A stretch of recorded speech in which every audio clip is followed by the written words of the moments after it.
I want to talk about the football. On Thursday, Gareth Southgate announced the England squad that he'll be taking to Qatar. The Men's Football World Cup is a week or so away, and normally at this stage we'd be entirely focused on the squads, the tactics, the soap opera of it all. Not so much this time. On Monday, the former head of FIFA, Sepp Blatter, said that holding the World Cup in Qatar is a mistake. The World Cup with 32 teams is a big organization which needs also a big country. Qatar is too small to do that. Also on Tuesday, a Qatari World Cup ambassador described homosexuality as damage in the mind.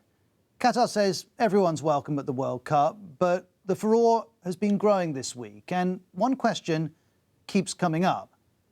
How did a country of 3 million people with summer temperatures above 45 degrees, where homosexuality is illegal, get the tournament? Qatar has never qualified for a World Cup, let alone hosted one, but that would change in 2010. The winner to organize the 2022 FIFA World Cup is Qatar. That decision was taken by FIFA's executive committee, and in 2014, one of those who voted, Michel Platini, told the BBC why he chose Qatar. And I decided that it's time that we go in one part of the world, they never receive the World Cup. I am for that, is my conviction. That was one reason FIFA chose Qatar, but there may have been others. Ahead of the vote, two of the committee were excluded after a Sunday Times investigation alleged they'd offered to sell their votes, something they denied. The remaining members chose Qatar over the US, which had been the favourite. Then in 2011, the Sunday Times reported that two other members of the committee had been paid $1.5 million each to vote for Qatar. They denied it. Days later, an email leaked, and in it, FIFA's then General Secretary refers to Qatar's official on the voting committee. He writes, he thought you can buy FIFA, as they bought the World Cup. Jerome Valcke would say afterwards that didn't refer to bribes. But by 2012, a FIFA inquiry was underway. People focus on the winners, right? But how did that process go? And did anyone in that process violate the rules?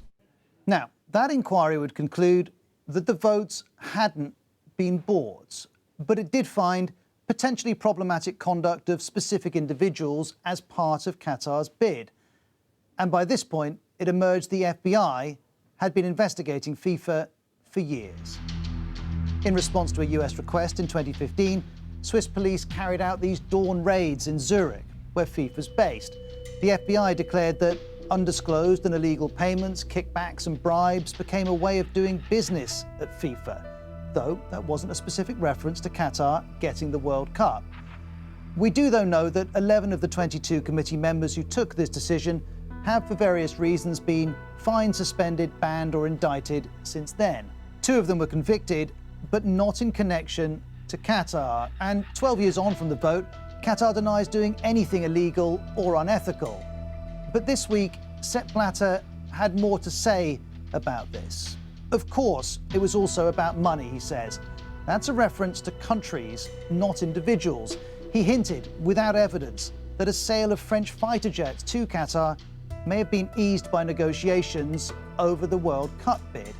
That link has not been established, nor is it uncommon for the awarding of large sporting events to have a political dimension. But this is the man who ran FIFA at the time, implying that the decision may have been connected to selling military hardware.